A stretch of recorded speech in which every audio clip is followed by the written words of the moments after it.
Samajwadi party का कुनबा बढ़ गया है। पूर्वांचल के कई बड़े नाम समाजवादी पार्टी में शामिल हो गए हैं। बीएसपी विधायक विनय शंकर तिवारी शामिल, बीजेपी विधायक दिग्विजय नारायण शामिल, पूर्व सांसद कुशल तिवारी एसपी में शामिल, कई ब्राह्मण नेता भी एसपी में शामिल, गणेश शंकर पांडे भी समाजवादी पार्टी में शामिल हो गए हैं। तो समाजवादी पार्टी को मजबूती मिलती हुई यहां पर नजर आ रही है। पूर्वांचल के कई बड़े नेता शामिल हुए हैं और इसे माना जा रहा है कि अब ब्राह्मणों को भी रिझाने की कोशिश कर रही है समाजवादी पार्टी, ऐसा बीजेपी के कुछ नेताओं की तरफ से कहा गया। और अब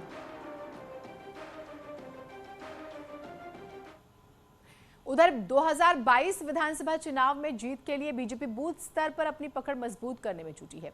इसके लिए वो जगह जगह बूथ सम्मेलन कर रही है। इसी क्रम में एटा में भी बूथ सम्मेलन हो रहा है। इस सम्मेलन में 65 विधानसभा क्षेत्रों के करीब 27,000 बूथ अध्यक्ष मौजूद रहेंगे। पार्टी के राष्ट्रीय अध्यक्ष जेपी नड्डा भी इस कार्यक्रम में पहुंच चुके हैं। बड़ी खबर शामली से, किसान मोर्चे की महापंचायत भारतीय किसान यूनियन के नेता राकेश टिकैत इसमें शामिल होंगे और पदाधिकारियों के साथ उनकी चर्चा होगी।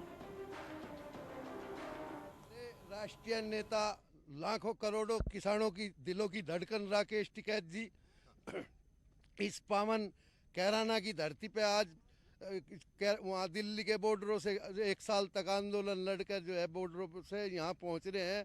उनका आज अभिनंदन करेंगे, उनका स्वागत करेंगे।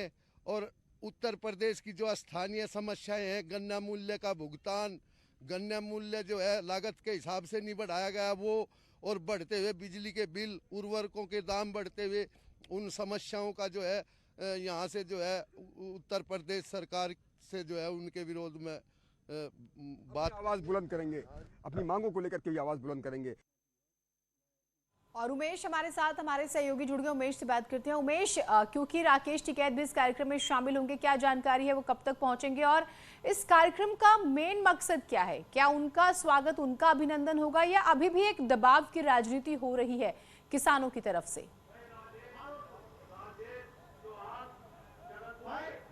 यह देखिए, किसानों की घर वापसी के बीच आज शामली के कैराना में बड़ी महापंचायत हो रही है और यहाँ लोगों का जुटना भी शुरू हो गया है। कुछ ही देर में यहाँ भारतीय किसान यूनियन के राष्ट्रीय प्रवक्ता राकेश टिकैत पहुंचेंगे। तकरीबन 1:30 बजे से 2 बजे के बीच राकेश टिकैत यहाँ आएंगे और पंचायत में शिरकत करेंगे। इस पंचायत को अभिनंदन समारोह का नाम भी दिया जा रहा है। आप इन तस्वीरों में देखिए कि किस तरह से यहाँ पर लोगों की भीड़ जुटना शुरू हो गई है और दूर दूर से लोग यहाँ पहुँच रहे हैं। कुछ ही क्षणों में, कुछ ही देर में राकेश टिकैत यहाँ पर पहुँचेंगे और इस महापंचायत को संबोधित करेंगे। देखने वाली बात होगी कि जब राकेश टिकैत यहाँ पर आते हैं तो वो क्या कहते हैं, क्योंकि किसानों की घर वापसी के बीच ये महापंचायत आज कैराना में हो रही है, क्योंकि भारतीय किसान यूनियन की जन्मस्थली भी कैराना ही है, शामली ही है, लिहाजा यहीं पर उनका अभिनंदन समारोह भी किया जा रहा है। दूसरी तरफ की तस्वीरें भी दिखाइए कि किस तरह से यहाँ पर मंच तैयार है और लिखा हुआ है किसान महापंचायत और अभिनंदन समारोह। तो निश्चित तौर पर राकेश टिकैत 1:30 बजे से 2 बजे के बीच यहाँ पहुंचेंगे और किसानों को संबोधित करेंगे।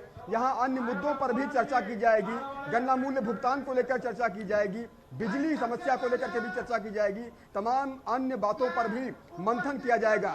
निश्चित तौर पर देखने वाली बात होगी, क्योंकि उत्तर प्रदेश में विधानसभा चुनाव बस आ ही गए। मिशन 2022 को लेकर राकेश टिकैत क्या कोई बयान देते हैं, ये देखना भी बेहद महत्वपूर्ण होगा।